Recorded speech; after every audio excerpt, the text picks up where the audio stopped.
We'll guide you through how to create a CodePen card. If you find this helpful, consider subscribing and liking the video. First, open your favorite web browser and go to the CodePen website.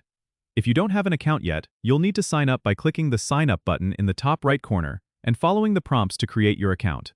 Once you're logged in, you'll see a dashboard with various options. Click on the Pens tab at the top of the page. This is where you can create a new pen, which will act as your playground for web projects.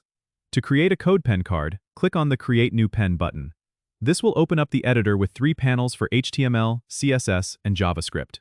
To make a card, start by writing the HTML structure.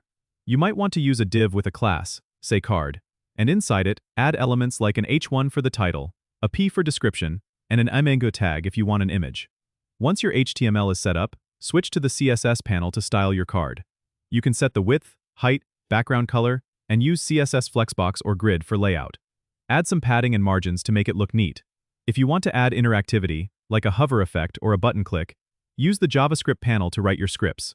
CodePen allows you to see live previews, so you can adjust your code until you're satisfied. Once you're happy with your CodePen card, give your pen a title by clicking on the Pen Settings button and filling in the details. You can also add tags to make it easier for others to find your work. When you're done, hit the Save and Close button. To share your creation, click the Share button to get a link that you can send to friends or embed in a website. Don't forget to subscribe and comment if this helped you out.